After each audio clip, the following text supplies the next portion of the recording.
Bonjour à tous et bienvenue sur cette nouvelle vidéo de la chaîne KDR TV. Avant de commencer, je vous laisse cliquer sur le lien si vous souhaitez pour télécharger tous les cadeaux que je vous ai préparés. Et aujourd'hui, on va parler d'un article que j'avais fait il y a quelques temps en arrière sur mon blog qui était en juillet 2014, à savoir où j'expliquais pourquoi vous devriez sortir votre argent des banques. Alors, il y a de grandes chances que cette vidéo ne plaise pas à tout le monde. D'ailleurs, on l'a bien vu dans les commentaires de mon blog, ça avait été un petit peu enflammé. Malgré tout, voilà, ce que je vais vous dire ici, ça regarde que moi, ce n'est que mes pensées, suite à différentes lectures et toutes les recherches que je fais et de mes connaissances, hein, qui sont évidemment limitées. Je ne sais pas tout sur tout, mais c'est ma vision. Donc, à mon sens, aujourd'hui, il y a évidemment une foule de problèmes. Je vais vous donner quelques-uns en vrac qui expliquent le cheminement de ma pensée. Le premier, c'est que malheureusement, en France, la plupart des personnes, ils écoutent encore les médias dominants, ce qu'on appelle les mainstream. Et les mainstream, malheureusement, nous donnent pas toute la vérité sur ce qui se passe actuellement.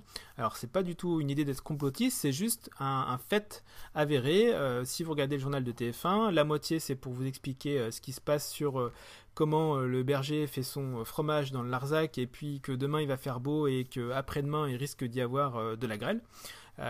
Donc voilà, tout ça pour vous dire qu'on vous donne des informations qui n'ont aucune espèce d'importance sur ce qui se passe actuellement dans le pays au niveau économique et puis même au niveau mondial.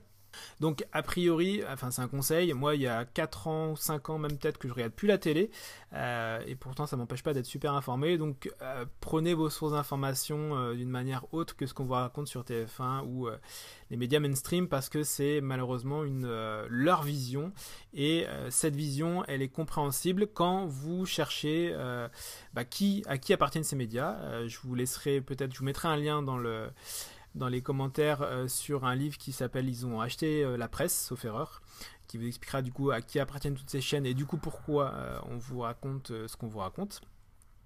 Donc voilà, ça c'est le premier point, le fait que malheureusement la masse des personnes n'est pas encore super informée sur ce qui se passe actuellement au niveau économique. Voilà. Alors il y a plein d'éléments, plein de faisceaux d'éléments aujourd'hui qui nous font penser un petit peu à ce qui se passait dans la fin des années 20, début des années 30 au siècle dernier.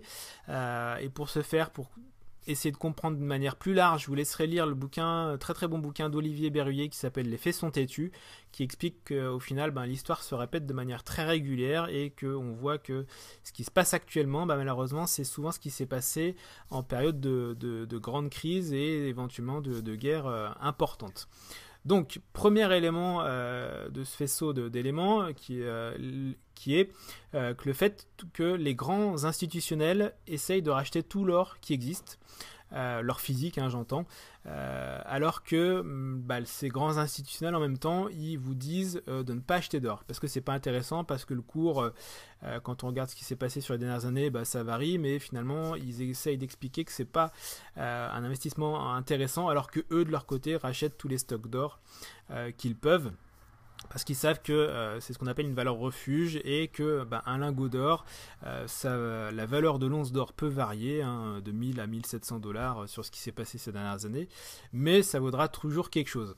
A l'inverse, votre compte bancaire aujourd'hui, il y a peut-être marqué 5000 euros sur votre livret A ou 10 000 euros sur une assurance vie. Malgré tout, ça reste qu'une ligne numérique.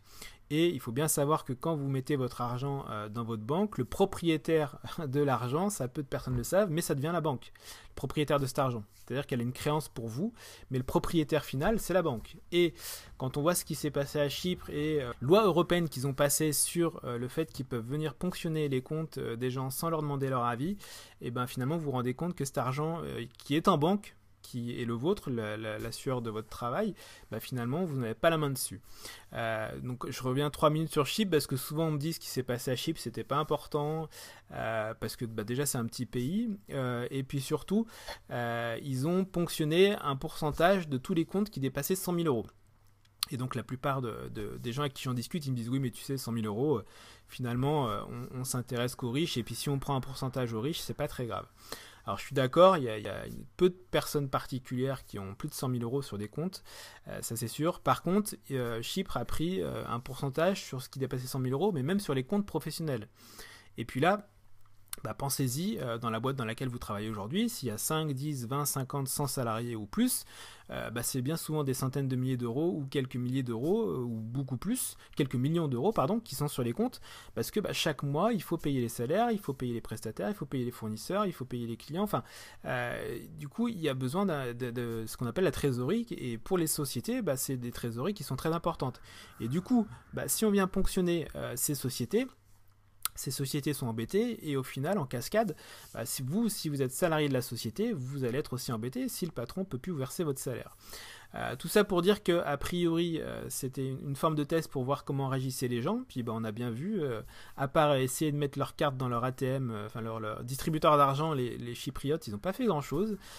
Donc à mon avis, les puissants de ce monde ont été plutôt contents parce qu'ils ont vu qu'il n'y a pas eu de révolte finalement, malgré le fait qu'on était venu ponctionner leur compte.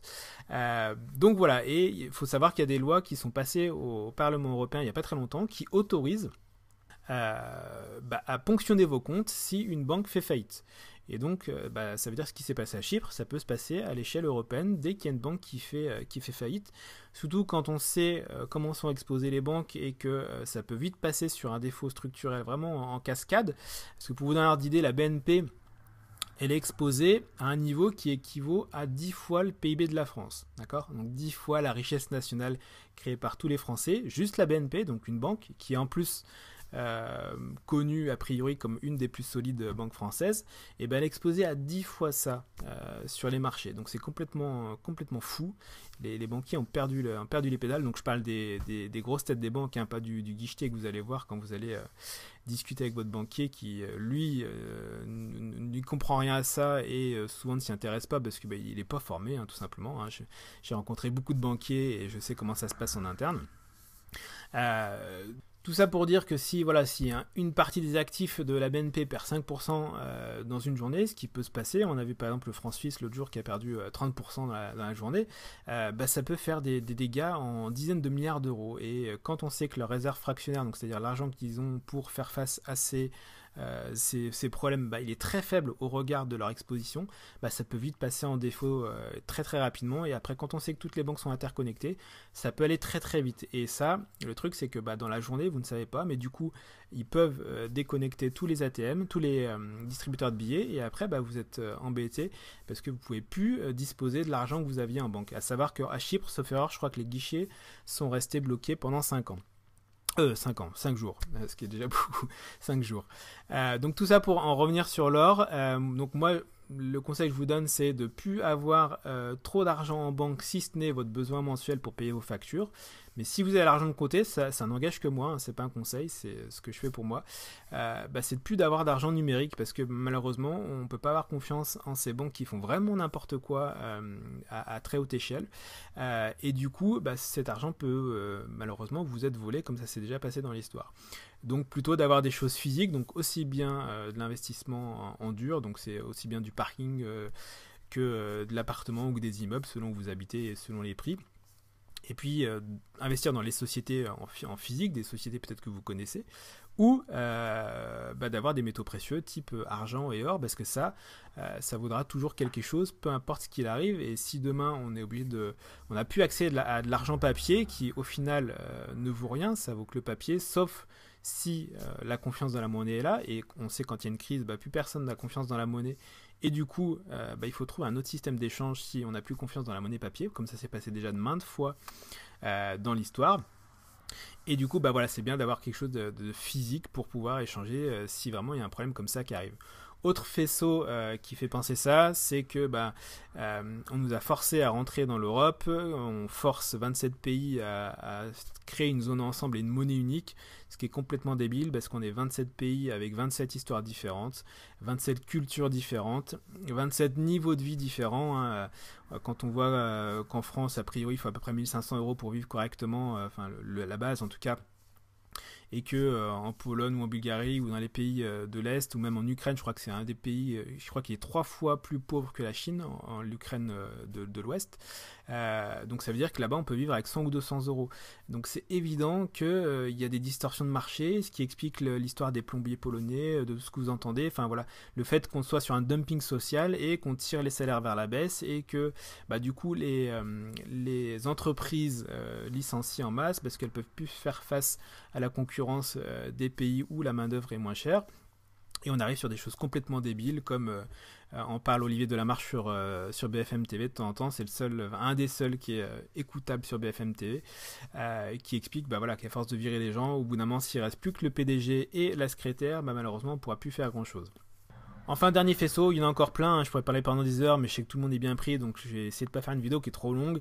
C'est la mauvaise ambiance de guerre qui règne depuis plusieurs années, avec en tête nos amis américains qui bombardent de partout pour apporter de la démocratie à des pays qui fonctionnaient simplement de manière différente. Et quand on voit ce qui s'est passé après leur passage, où des pays marchaient très bien, comme la Libye, avec un dictateur qui était loin d'être exemplaire, c'est évident, mais quand on sait comment ça se passait en Libye avant, et comment c'est actuellement où ça ressemble à un désert parce qu'ils ont tout bombardé, c'est du grand n'importe quoi, et c'est ce qui explique les tensions de ce qui se passe dans plein de pays du Moyen-Orient. Et aujourd'hui, dernièrement, puisqu'on est en mars quand je fais cette vidéo, les tensions en Ukraine où on voit a priori des troupes qui commencent à s'avancer et même des chars envoyés par les Américains avec notre ami Poutine qui n'a pas envie de se laisser faire.